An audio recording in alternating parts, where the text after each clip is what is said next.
ladies and gents, it is I. I'm sorry. I have been MIA.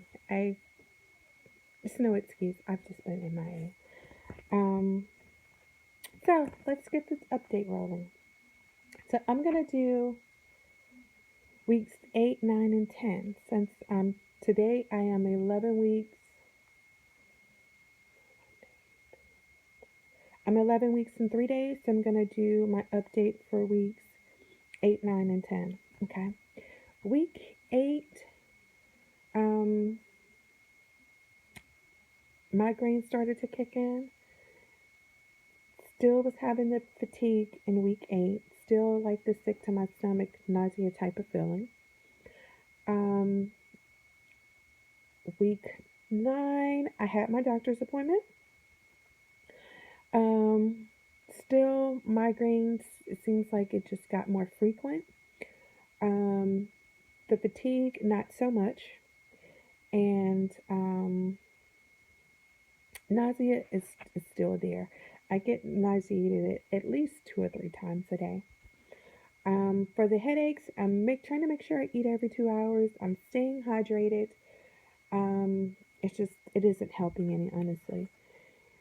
And let's see, for that appointment, for my 9, I went to the doctor on 9 weeks one day. Gummy Bear was measuring at 9 weeks exactly at that appointment.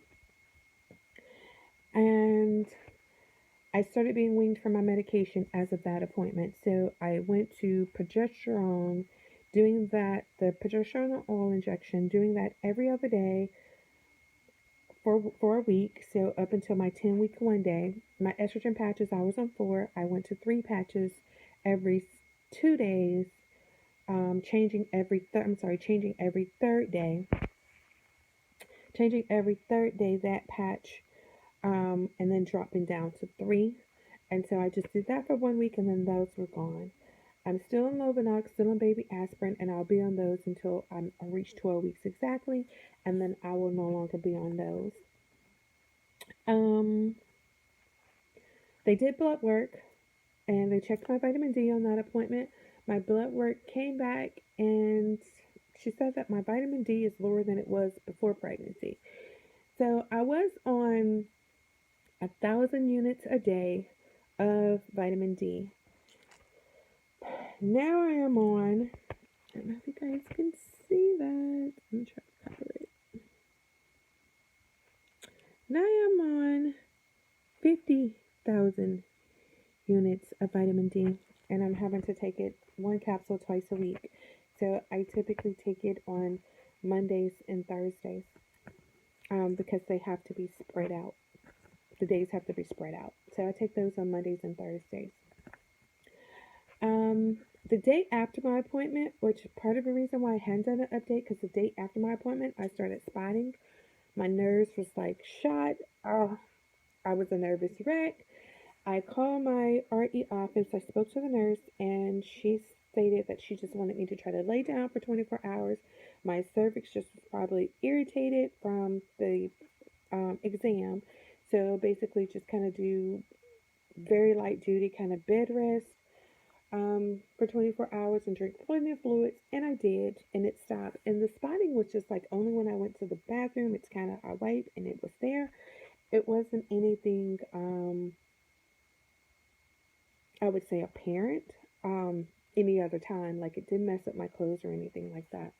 And then the next day, it completely stopped. So maybe just the irritation from my cervix, and then being on the baby aspirin and the Lovenox, which is the blood thinners, it just made it more apparent to me when I went to the restroom. I'm not sure. So I was kind of nervous and didn't want to do an update until I knew that everything was okay. And so I did have an 11-week appointment, and I'll do that with my 10-week update. But I did have an 11-week appointment, and Gummy Bear is doing perfectly fine. So the heart rate at my 9-week appointment was 175. So it increased from, I think it was like 152, 153. On my 7-week appointment, my 9-week appointment, it went up to 175. And we did some ultrasounds, of course. That is Beanie Baby, my gummy bear. And the baby, as a 9-week appointment, was actually moving. Oh, this one's upside down. And they did a 3D ultrasound as well. You can like see the eyes, the little nose, the little legs, and the little arms. I was just like so ecstatic, and his or her daddy was just like going crazy because the baby was moving. I don't know what it was doing, but it was just moving around, which is so cute. Um, let's see. So that's pretty much it, honestly. So,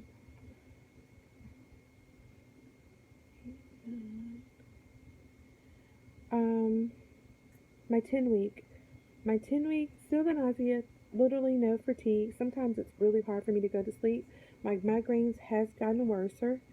Um,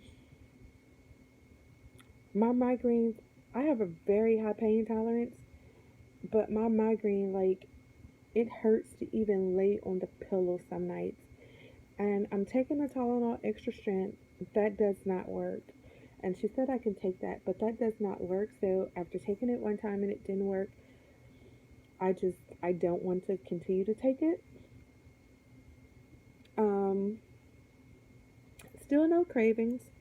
Um, Still trying to eat every 2 hours. The only thing with eating every 2 hours for me is I'm a grazer. So it takes me 2 hours, 3 hours to just eat one meal. Like at lunch, I'm still eating my breakfast. And then, so that means I skip lunch. So then at dinner, I'm like eating dinner till for 3, 4, 5 hours sometimes. So I eat really slow and in really small bites. And I've been like that since I was a kid. Um, that's just the way that I eat now. The two things that I can eat and eat within an hour's time is watermelon and peaches. Those two things I can kind of just eat and eat pretty quickly. But other than that, so those are kind of like my go-to foods. So for breakfast, my husband makes me chicken sausage, turkey bacon, and two boiled eggs. Um, some mornings I don't want eggs, so he'll make me bacon, chicken sausage, like chicken sausage patties, and sliced peaches.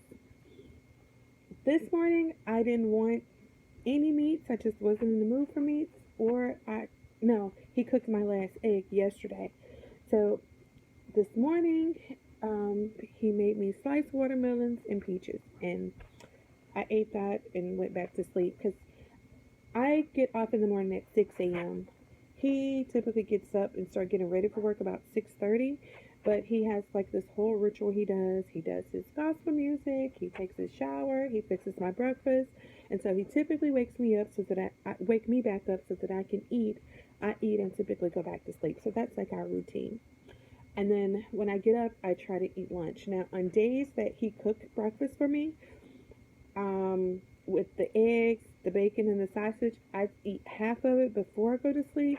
Then I go to sleep and I wake up and I eat the other half.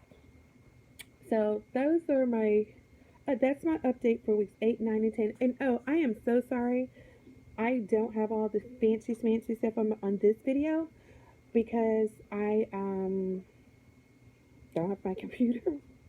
So when I get my computer, I can do my videos the way that I normally do them, but I don't have my computer right now. But I wanted to get an update out because I have not put one up and I didn't want you guys to be worried. But all is well. Baby is fine. I'm fine. We're progressing fine. Um, and that's it. Just trying to stay warm because it is hot. It's good and hot. Oh, if anyone have any tips for me, anything that I can eat to increase my vitamin D, please let me know. I was taking the medicine and that didn't do it. So, um, I don't know. My brother said, my brother works in the medical field And he said sometimes foods and things that you can drink is a lot better for you because the medication takes longer to does what it's supposed to do, whereas foods and liquids kind of go right in. So I do drink silk almond milk, um, and that has 25% vitamin D. And I eat spinach. I don't eat spinach every day, but I do eat spinach. And I do eat eggs, and I eat eggs like 3 or 4 times a week, boiled eggs. Now, was not eating the yolk. And when I looked online, they said the vitamin D is in the yolk. So I've been trying to eat the yolk. I don't really care for the yolk part. But if you guys have any other tips or tricks or anything I can do to increase my vitamin D other than being out in the sun for long periods of time, because I am out during the day. I have to take my daughter to campus. She goes to college, but I have to take her to her summer classes because she's not living on campus yet. So I take her. So I'm in the sun then, and my husband said, "Well, that's nowhere near enough."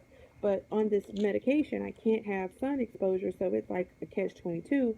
You're on the medication, you can't have sun exposure. How do you Exactly. The medication's supposed to work, but last time it didn't. So I guess that's why she increased it. Um, but that is all. Oh, I can tell you that I graduated from my RE office when I went to my 11-week appointment. I graduated. Yay. So I do go back to the doctor on Tuesday. So you guys will have another update from me. I will do another update Tuesday. I'll do one Tuesday because I will cover my 11 week and my 12 week, and then I'll give you the update from that appointment, and I'll show you guys the ultrasounds and go over the paperwork for my 11th week appointment. And that's it. Okay, smooches. Love you guys. Keep going at it. Keep getting stronger. Keep doing what you have to do. Like, I know we do these speeches at the end of every video, but this community has been very, very supportive to me. So this is just like my way of being able to give back. Oh, if anybody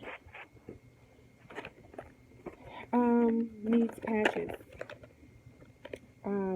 I was on these Vivell patches. I don't know if it's going to be reversed for you or not, but 0.1 Vivell dot patches. It's 8 per box, and I have 1, 2, 3. I have 3 boxes left. So, if anyone needs patches, let me know, and I'll send them to you. I also have a ton of syringes for progesterone and all. I have a ton of those left. So if anybody needs that stuff, please let me know, and I'll be more than happy to send it out to you. Okay? Other than that, I don't have anything. Smooches. And my daughter's coming to bother me, so. Hi, people. Let's go outside. Lord. It's her birthday today, so she's gonna be a little worm. So, did you pack? Oh my birthday. See what I go through? Okay. Bye, girls.